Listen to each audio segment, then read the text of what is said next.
안녕하십니까. 2024년 12월 7일 최병래 팩트 시작하겠습니다. 자, 지금 국회 본회의장에서요, 윤석열 대통령 탄핵안 투표가 진행 중입니다. 제가 왜 진행 중이라고 얘기를 하냐면, 투표가 원래 끝났어야 되는데, 우원식 국회의장이 그냥 기다리겠다. 집권당 의원들의 참여를 기다리겠다. 뭐 이렇게 해가면서 투표를 더 이상 진행시키지 않고 있는 겁니다. 지금이 뭐 대략 한 8시쯤 됐는데요. 벌써 끝났어야 되는 투표죠. 오늘 민주당은 이제 민주당을 비롯한 야당은 전원이 참석했습니다. 192명. 그리고 국민의힘에는 안철수 의원은 먼저 첫 번째 안건인 김건희 여사 특검법을 투표하고 나서 그 자리에 계속 앉아 있었고요. 원래는 국민의힘 방침은 퇴장하는 거였거든요. 근데 거부한 거죠. 앉아 있었고, 김상욱 의원하고 김예지 의원은 퇴장했다가 다시 들어와서 투표에 참여했다고 합니다. 근데 아직 뭐 결론이 나지 않았기 때문에 뭐 이 사람들이 찬성표를 던졌는지 반대표를 던졌는지는 알 수 없지만, 안철수 의원은 윤석열 대통령이 투표 직전까지 하야 의사를 밝히지 않으면 찬성하겠다 이렇게 얘기를 했기 때문에 아마 찬성표를 던졌을 것이고, 김상욱, 김예지 의원은 아직 분명하지는 않지만 이 사람들은 임기 단축 개헌안을 제기했던 소장파 5명 중에 2명이거든요. 그러니까 뭐 어떤 결과가 나올지 그거는 뭐 나와봐야 알지만, 국민의힘 의원 105명이 108명 중에서 이렇게 3명 빼고 105명이 퇴장을 했습니다. 김건희 특검법을 표결한 뒤에 퇴장을 했거든요. 그러니까 이제 남은 사람은 195명입니다. 그러면은 기본적으로 이 탄핵안은 제적 3분의 2이기 때문에 200명 이상이 찬성을 해야 가결이 됩니다. 그러니까 지금 정족수에 미달하는 거죠. 이렇게 되니까 지금 여기서 투표를 끝내면 그냥 폐기되는 겁니다. 그런데 국회법상 이렇게 되면 이제 투표 불성립으로 끝나게 되거든요. 그러니까 투표 불성립으로 끝날 위기에 처하니까 우원식 국회의장이 탄핵안의 투표 종료를 8일, 그러니까 내일 새벽 0시 47분까지 보류하겠다 이렇게 된 겁니다. 왜 0시 47분이냐? 5일 0시 48분에 탄핵안이 본회의에 보고가 됐거든요. 그러면 탄핵안은 본회의에 보고된 이후로부터 24시간 이후 72시간 이내에 투표해야 됩니다. 투표를 마쳐야 됩니다. 그러니까 그 72시간의 마지막이 내일 0시 47분이다. 뭐 이런 거죠. 뭐 정확하게 얘기하면 뭐 48분 마이너스 1초 뭐 이렇게 되는 겁니다. 그때까지 보류하겠다. 근데 뭐 그때까지 국민의힘 의원들이 들어가서 투표에 참여할 가능성 없다. 그러니까 결국 윤석열 대통령 탄핵안은 폐기된다. 이렇게 말씀을 드릴 수 있는 거죠. 자, 그러면 이제 우원식 국회의장이 그럼 왜 이걸 보류했느냐? 뭐 이건 민주당의 방침대로 제가 보건대는 앞으로 계속될 윤석열 대통령 탄핵 공세 여론전 이 일환이라고 봅니다. 민주당 국민의힘 의원들이 들어오지 않은 국회 본회의장을 국민들한테 보여줌으로써, 자, 윤석열 대통령과 국민의힘이 이렇게 국민들의 뜻에 반하는 행동을 하고 있다는 걸 생중계로 보여주기 위한 일종의 정치행위다. 이거는 우원식 국회의장이 정말 중립적 위치를 취하려면 정상적인 절차를 밟아야죠. 아니, 그럼 뭐 옛날에 야당 의원들 안 들어온다고 뭐 국회의장이 계속 문 열어놓고 투표 종료 안 하고 뭐 그런 적 있습니까? 이 자체가 친민주당 성향의 국회의원, 민주당 출신의 국회의장다운 행동이다. 이거는 중립에 위반된다. 안 들어오고 퇴장했으면, 투표가 정상적으로 종료됐으면 끝내야 되는 거죠. 그런 점에서 이거는 뭐 국회의장으로서는 좀 문제가 있는 행동이다. 자, 이렇게 보고요. 자, 그리고 이제 김건희 특검법 재표결, 이거는 제적 과반수의 출석으로 출석 3분의 2가 찬성을 해야 됩니다. 그런데 국민의힘 의원 오늘 전원 출석을 여기에는 했습니다. 그래서 찬성 198표, 반대 102표. 그러니까 2표 차이로 부결된 겁니다. 근데 여기서 눈여겨볼 대목은 김건희 특검법 재표결이 지난 20대 국회 때는 반란표가 0표였는데 지난번에는 4표, 이번에는 6표죠. 이렇게 되면 다음번에는 가결되는 것 아니냐. 뭐 이런 예측을 해볼 수가 있는 거죠. 자, 뭐 그거는 근데 그때 해봐야 되는 거고요. 그러면 오늘 탄핵안은 왜 이렇게 폐기로 갔을까? 뭐 역시 윤석열 대통령이 오전 10시에 대국민 담화를 했죠.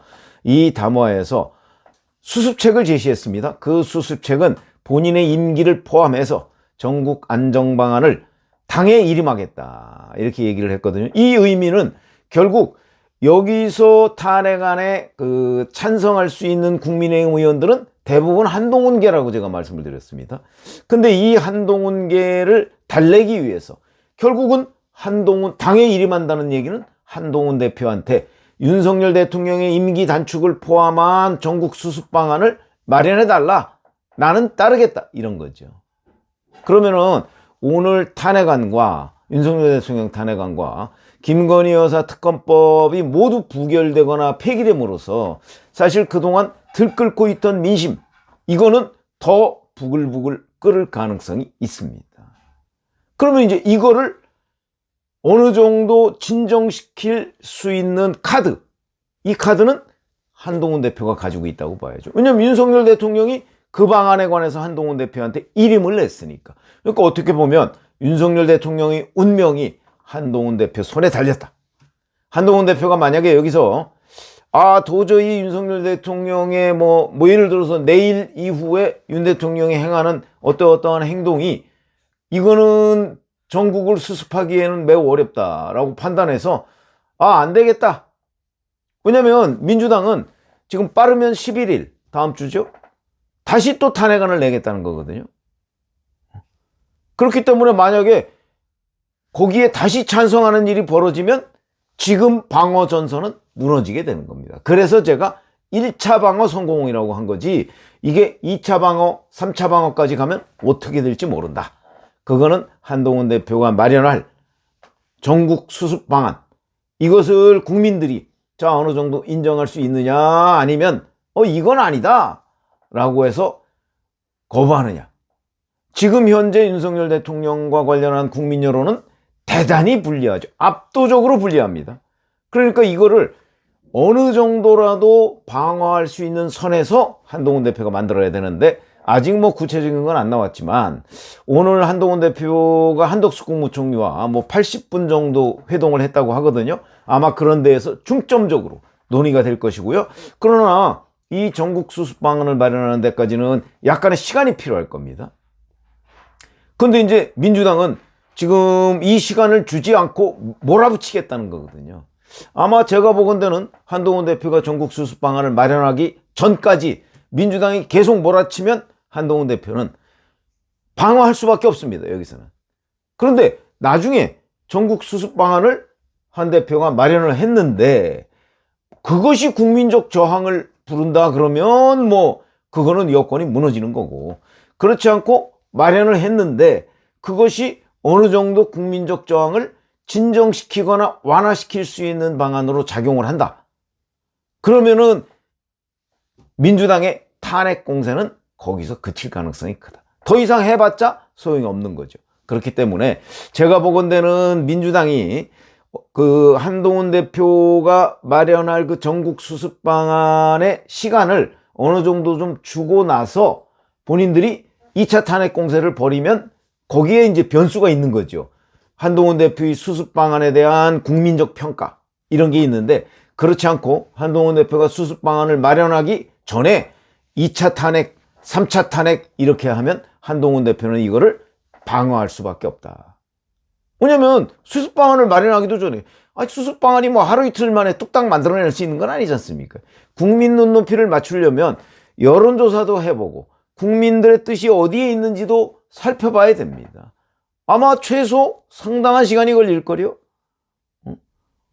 이 정도가 걸릴 텐데 그거를 민주당이 못 기다리겠다 해서 계속 파상 공세로 나올 때 한동훈 대표는 방어할 수밖에 없을 것이고, 일단은 전국 수습 방안을 빠른 시일 내에 마련을 해야 되겠죠.